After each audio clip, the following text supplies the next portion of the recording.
اگر کبھی حدیث ضعیف کسی وجہ سے حسن بن جائے تو پھر وہ بھی احکام میں معتبر ہوتی ہے، پھر اس سے بھی حلال و حرام ثابت ہوتے ہیں جب اس کا درجہ اوپر چلا جائے، یعنی دوسرے لفظوں میں وہ بڑی ہو جائے۔ اگر کوئی ضعیف حدیث کسی وجہ سے حسن ہو جائے تو پھر اس سے کیا ثابت ہوں گے؟ احکام، پھر صرف فضیلت ہی کافی نہیں ہے بلکہ اس سے بھی حلال و حرام ثابت ہوں گے۔ یہ قاعدہ ہے اصول حدیث والوں کے نزدیک۔ لیکن اب سوچنا یہ ہے کہ ضعیف حدیث حسن کیسے بنے گی؟ کیا اس سے وہ راوی جو متقی نہیں تھا وہ ہٹ جائے گا، یا اس میں جو راوی قوی الحافظہ تھا وہ حافظے والا ہو جائے گا، اس کا حافظہ بہتر ہو جائے گا؟ نہیں، یہ طریقہ نہیں ہے۔ راوی وہی رہے گا، وہ اسی طرح راوی کی موجودگی میں بھی حسن ہو جائے گی، لیکن یہ حسن ہونے کی صورتیں جو بیان کی گئی ہیں وہ 3 صورتیں بیان کی گئی ہیں۔ کسی ضعیف حدیث کے حسن ہونے کی 3 صورتیں بیان کی گئی ہیں۔ پہلے تو یہ یاد رکھنا ہے نا کہ اگر کوئی ضعیف حدیث حسن ہو جائے تو پھر وہ احکام میں بھی معتبر ہوتی ہے، پہلے یہ قاعدہ یاد رکھنا ہے۔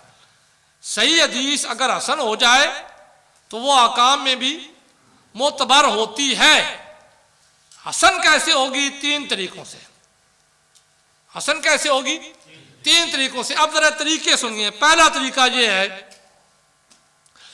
2 یا 2 سے زیادہ اسناد سے وہ ضعیف حدیث روایت ہو جائے، 2 یا 2 سے زیادہ اسناد سے۔ مثلا اس کو میں آپ کو سمجھا دوں کہ ایک امام بخاری نے ضعیف حدیث کو نقل کیا، انہوں نے چند راویوں کے نام لیے، ان میں ایک راوی ایسا ہے جو متقی نہیں ہے۔ اسی متن والی حدیث کو امام مسلم نے روایت کیا، انہوں نے چند راویوں کے نام لیے، ان میں ایک راوی ایسا تھا جو متقی نہیں تھا۔ اب علیحدہ علیحدہ، اچھا ان کے راوی اور ہیں، ان کے راوی اور ہیں، متن ایک ہے، ان کی سلسلہ روایت میں بھی ضعف ہے، ان کے سلسلہ روایت میں بھی ضعف ہے، دونوں نے اپنے اپنے روایت میں اس کو ضعیف بیان کیا ہے اور ہے بھی ضعیف۔ لیکن اگر یہ 2 یا 2 سے زیادہ اسناد سے روایت ہو جائے، اگرچہ ہر سلسلہ سند میں ضعف موجود ہو، تو پھر وہ حدیث ضعیف نہ کہلائے گی بلکہ کیا بن جائے گی؟ حسن۔ پھر کس درجے پہ پہنچ جائے گی؟ حسن۔ پھر اس سے احکام ثابت ہوں گے۔ تو ہر ضعیف حدیث کو ضعیف کہہ کر رد نہیں کیا جا سکتا، بہت مشکل ہے ان کے لیے جو ہر بات پہ ضعیف حدیث کہہ کر جان چھڑانے کی کوشش کرتے ہیں کہ کسی حدیث کی ضعف کو ثابت کیا جائے۔ اگر ایک حدیث 2 یا 2 سے زیادہ اسناد سے روایت ہو جائے، اگرچہ ہر سلسلہ سند میں ضعف موجود ہو، تو وہ حدیث ضعیف نہ رہے گی بلکہ کیا بن جائے گی؟ حسن۔ یہ پہلا طریقہ ہے کسی حدیث ضعیف کے حسن ہونے کا، اور بے شمار ایسی حدیثیں موجود ہیں جن کو امام بخاری نے بھی روایت کیا، امام مسلم نے بھی روایت کیا، ہر سلسلہ سند میں ضعف ہے، لیکن چونکہ اتنے زیادہ اسناد ان کی ہو گئی ہیں، 2 یا 2 سے زیادہ اسناد سے بیان کر دی گئی ہیں، تو پھر وہ حدیث ضعیف نہ رہے گی بلکہ کیا بن جائے گی؟ حسن۔ پھر اس سے احکام ثابت ہوں گے۔ نمبر 2، اگر علماء کاملین کسی ضعیف حدیث پر عمل کریں نا، تو ان کے عمل کی وجہ سے بھی وہ حدیث ضعیف نہ رہے گی۔ علماء کاملین کسی حدیث پر عمل کریں تو ان کے عمل کی وجہ سے بھی وہ حدیث ضعیف نہ رہے گی۔ کون اٹھ کے گیا؟ علماء کاملین کسی حدیث پر عمل کریں تو علماء کاملین سے مراد یہ ہے کہ جو اسلام کے علماء ہیں، قرآن و سنت پہ عمل کرنے والے ہیں، اگر وہ کسی حدیث پر عمل کرنا شروع کر دیں، اگرچہ سلسلہ اسناد کے لحاظ سے وہ حدیث ضعیف ہی کیوں نہ ہو، لیکن ان کے عمل کی وجہ سے وہ حسن کے درجے میں آ جائے گی۔ جیسے امام ترمذی ایک حدیث بیان کرتے ہیں نا، تو حدیث بیان کرنے کے بعد وہ لکھتے ہیں ھذا حدیث حسن ضعیف غریب۔ تو کیا مطلب؟ ایک ہی حدیث حسن بھی ہے، ضعیف بھی ہے، غریب بھی ہے، بلکہ معنی ان کا یہ ہوتا ہے کہ یہ حدیث ضعیف تو ہے سند کے لحاظ سے، لیکن علماء کاملین کے عمل سے حسن بن گئی ہے، انہوں نے اس پہ عمل کیا ہے تو یہ حدیث اب حسن ہو گئی ہے۔ تو تیسرا، علماء کے تجربے اور اولیاء کے کشف سے ضعیف حدیث کبھی ہو جاتی ہے، لیکن یہ دونوں باقی وجوہات کو تو رد کیا جا سکتا ہے۔ پہلی وجہ جو میں نے آپ کے سامنے بیان کی وہ ضرور لکھ لیں کہ حدیث ضعیف حسن بن جاتی ہے دو یا دو سے زیادہ اگر روایت سے مروی ہو جائے، ہر سلسلہ سند میں ذوق موجود ہو تو وہ حدیث ضعیف نہ رہے گی بلکہ وہ حدیث حسن ہو جائے گی، پھر اس سے احکام حلال اور حرام سارے ثابت ہو سکتے ہیں۔ تو یہ لکھ لیں آپ قاعدہ نمبر 2 جی، اگر کوئی حدیث صحیح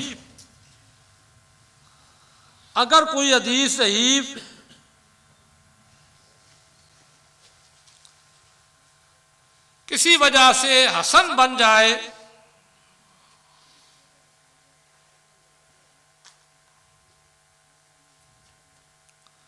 تو وہ بھی مطلقاً معتبر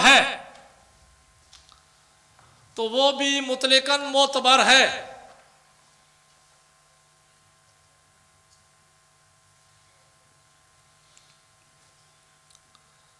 اس سے احکام و فضائل سب کچھ ثابت ہو سکتے ہیں۔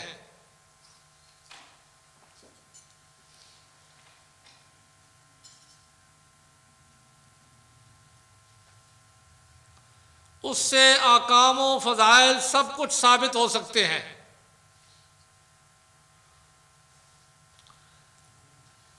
حدیث ضعیف کے حسن بن جانے کی صورت یہ ہے، حدیث ضعیف کے حسن بن جانے کی صورت یہ ہے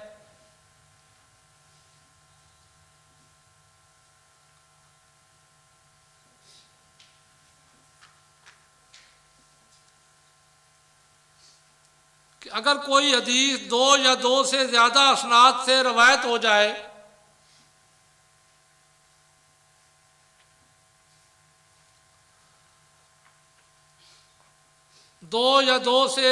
اسناد سے روایت ہو جائے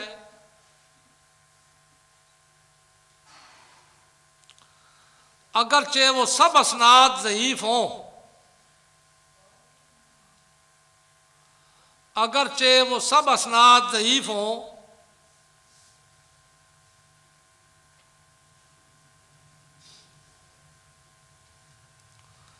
تو وہ ضعیف نہ رہے گی، تو وہ ضعیف حدیث ضعیف نہ رہے گی بلکہ حسن ہو جائے گی۔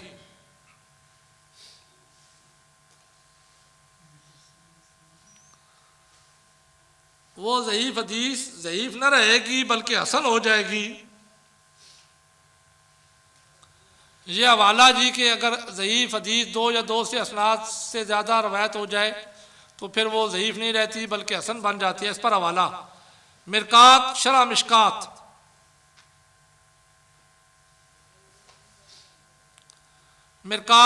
مشکات، موضوعات کبیر دوسری کتاب کا نام ہے، موضوعات کبیر۔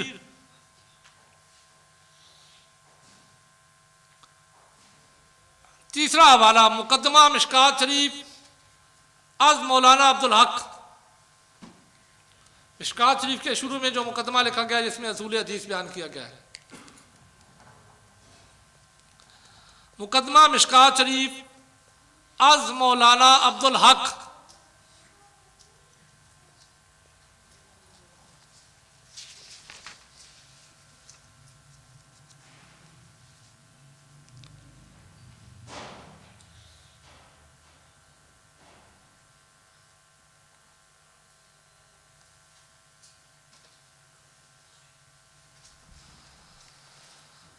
اچھا جی، ایک اور قاعدہ نوٹ کریں جی، دو قاعدے ہو گئے، قاعدہ نمبر 3 پہلے اس کو بھی سمجھیں۔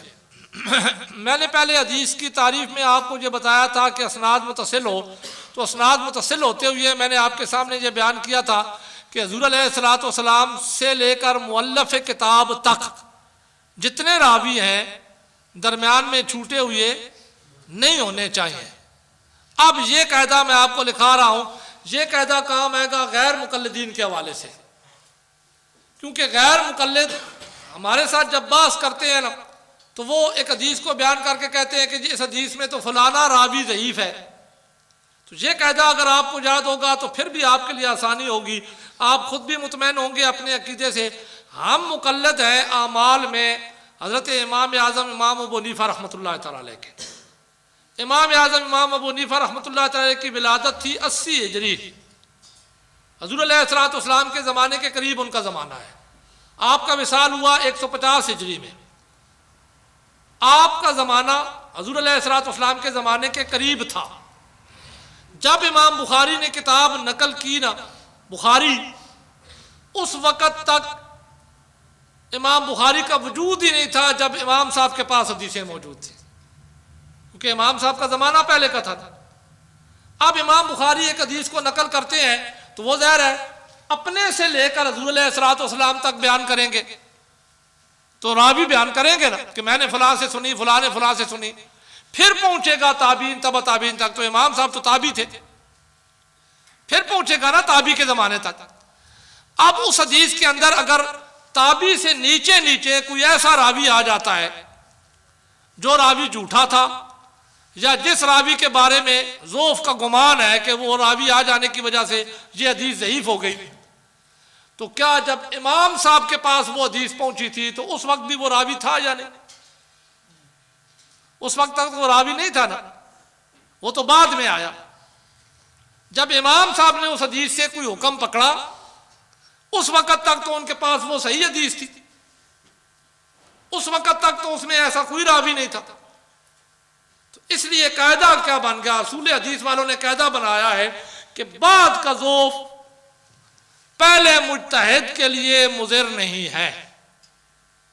کیا مطلب کہ کسی سلسلہ اسناد میں اگر میں مجتہد نے کسی حدیث سے کوئی مسئلہ نکالا ہے، اس وقت تک اس میں وہ ضعیف راوی شامل نہیں تھا. بعد میں کوئی ضعیف راوی اس میں آ گیا تو اس کے آ جانے سے مجتہد نے جو مسئلہ نکالا ہے وہ بالکل صحیح ہے، اسی پہ عمل کیا جائے گا، کیونکہ اس وقت تک وہ حدیث ضعیف نہیں تھی.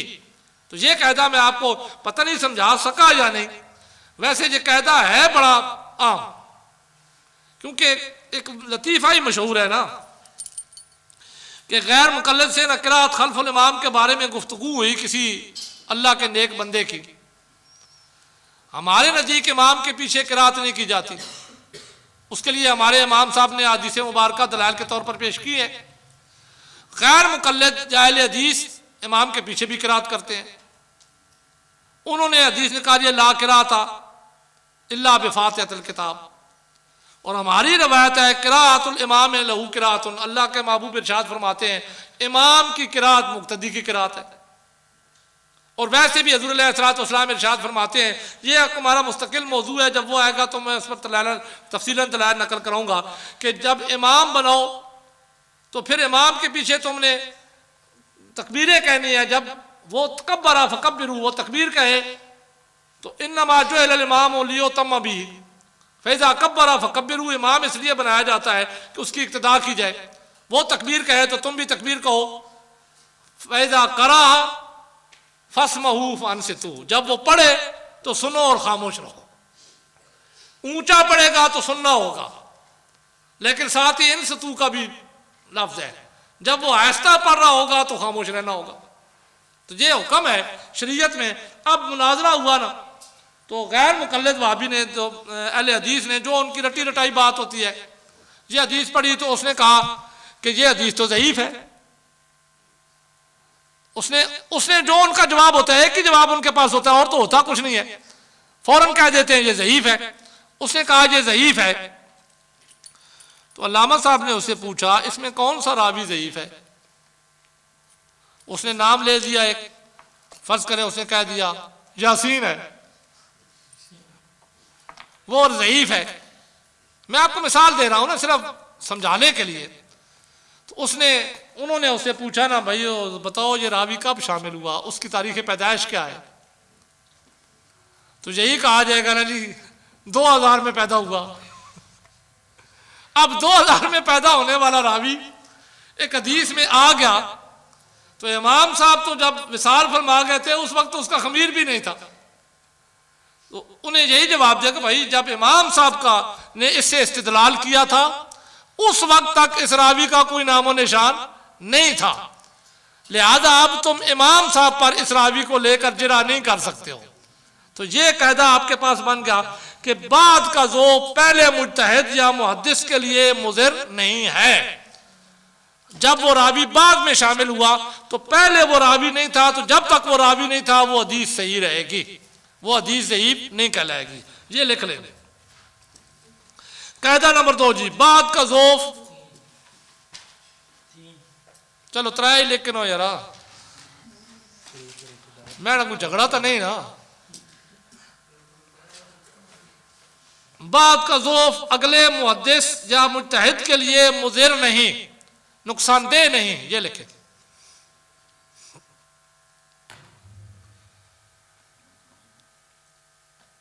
لہذا اگر کوئی حدیث امام بخاری، یا قاعدہ سمجھ لیں بخاری شریف کا یہ حوالہ کیوں نہ ہو، لیکن اگر امام بخاری نے اس حدیث کو ضعیف کہا ہے تو انہوں نے جس راوی کی وجہ سے ضعیف کہا، امام صاحب نے جب اس حدیث سے استدلال کیا تو اس وقت وہ راوی نہیں ہوگا۔ لہذا اگر کوئی حدیث امام بخاری یا امام ترمذی کو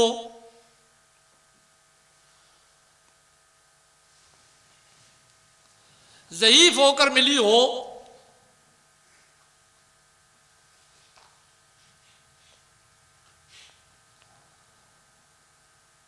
تو یہ ممکن ہے کہ حدیث امام ابو حنیفہ کو سند صحیح سے ملی ہو، کیونکہ یہ ممکن ہے کہ امام صاحب کو وہ حدیث سند صحیح سے ملی ہو،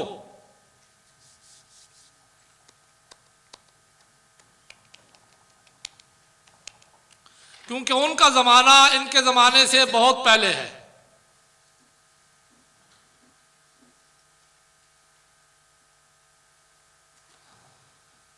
ان کا زمانہ ان کے زمانے سے بہت پہلے ہے۔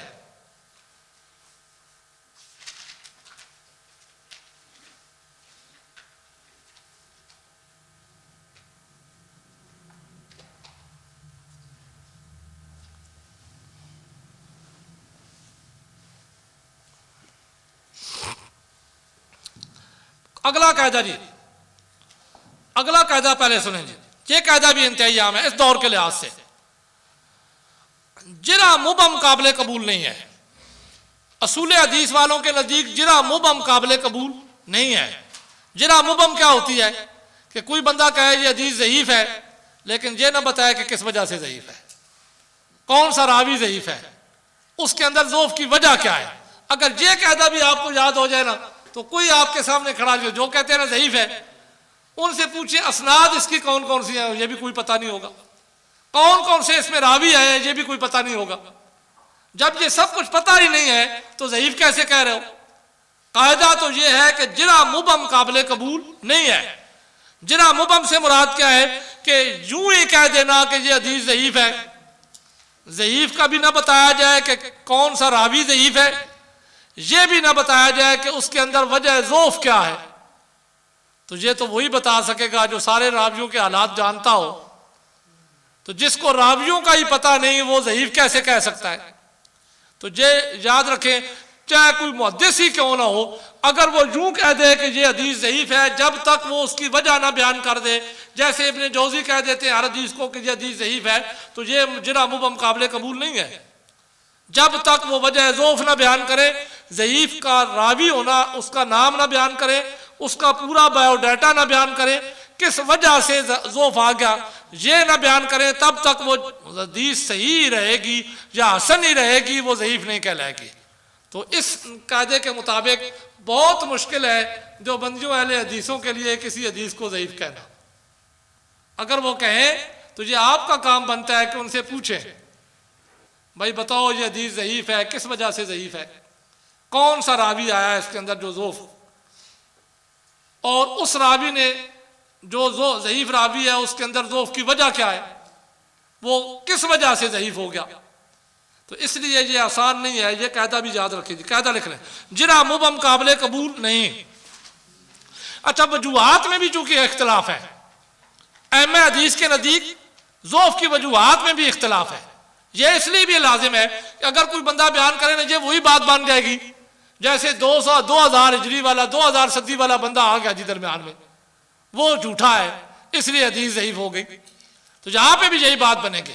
وجہ ضعف میں بھی دیکھیں بڑے بڑے لطیفے بن جاتے ہیں. یہاں پر بھی اگر کسی سے کہے نا کہ وجہ ضعف بیان کرو تو بیان کر دے گا تک مار کر، جی یہ بچپن میں روایت کرتا تھا. جیسے حضرت عبداللہ ابن عباس رضی اللہ عنہ کی جو روایت بندے کو قابل قبول نہ ہو نا، جیسے شیعہ حضرات کہتے ہیں حدیث کرتاس والی، حضرت عبداللہ ابن عباس جی وہ ان کی تو عمر ہی چھوٹی تھی، انہیں کیا پتا تھا، کیونکہ یہ روایت اپنے من پسند نہیں ہے نا. تو باقی جو عظمت والی حدیثیں آتی ہیں نا اہل بیت اطہار کی، وہ تو بیان کرتے ہیں ان کی، لیکن اس میں یہاں پہ آ کر یہ یاد آ جاتا ہے. تو یہ بڑے بڑے لطیفے بنتے ہیں. اگر بندے کو احکام کا پتہ نہ ہو، بندے کو اصول کا پتہ نہ ہو، تو وہ پھر یوں ہی جب بولتا ہے تو پھر اسی طریقے سے اس کے اندر سے حماقتیں نکلتی ہیں. اب وجہ ضعف میں بھی ائمہ کا اختلاف ہے. اگر کوئی یہ کہہ دینا کہ فلانا راوی ضعیف ہے، وجہ جی یہ گھوڑے دوڑاتا تھا، تو وجہ ضعف میں اختلاف ہے. بعض ائمہ حدیث کے نزدیک گھوڑے دوڑانا عیب ہے اور بعض کے نزدیک عیب نہیں ہے. یا کوئی یہ کہہ دے یہ مزاح کرتا تھا تو وجہ ضعف میں اختلاف ہے. بعض کے نزدیک مزاح کرنا وجہ ضعف کی وجہ ہے، بعض کے نزدیک نہیں ہے. نو عمری میں روایتیں کرتا تھا تو یہ بھی ائمہ کا اختلاف ہے. بعض کے نزدیک وہ ضعف کی وجہ ہے، بعض کے نزدیک ضعف کی وجہ نہیں ہے. تو جہاں تعدیل اور طہارت آ جائے، اگلا قاعدہ یہ ہے کہ وہاں تعدیل کو ترجیح دی جاتی ہے، طہارت کو ترجیح نہیں دی جاتی. جس وجہ ضعف میں ائمہ کا اختلاف آ گیا، بعضوں نے اسے ضعیف کہا، بعضوں نے اسے معتبر کہا، تو وہ معتبر ہی مانا جائے گا، ضعیف نہیں مانا جائے گا، کیونکہ مومن میں اصل میں اعتبار ہوتا ہے. تو یہ نوٹ کر لیں اب قاعدہ. جنا مبہم قابل قبول نہیں،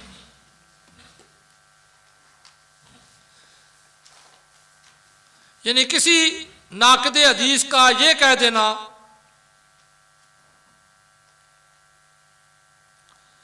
کہ فلاں حدیث یا راوی ضعیف ہے، کسی ناقد حدیث کا یہ کہہ دینا کہ فلاں حدیث یا راوی ضعیف ہے، غیر معتبر ہے.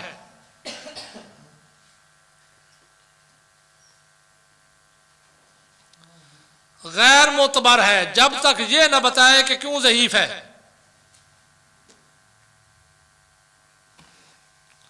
کیوں ضعیف ہے اور اس میں کیا ضعف ہے.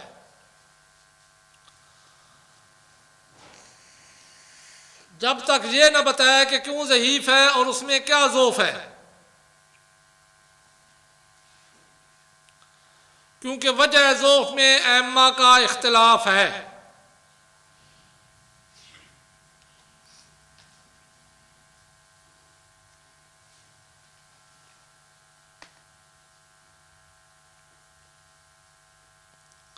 حوالہ جی نور الانوار، اس قاعدے پر نور الانوار کے ائمہ حدیث کا اختلاف ہے وجہ ضعف میں. نور الانوار باستان علی الحدیث، جہاں حدیث پر تان کی گئی ہے. نور الانوار باستان علی الحدیث. آمین. الحمدللہ رب العالمین والعاقبۃ للمتقین والصلاۃ والسلام علی رسول محمد وعلی آلہ وصحبہ اجمعین. اللہم ربنا زدنا علما بوسیلۃ النبی المصطفیٰ صلی اللہ علیہ وآلہ وسلم. وللہ العزۃ ولرسولہ وللمؤمنین ولکن المنافقین لا یعلمون برحمتک یا ارحم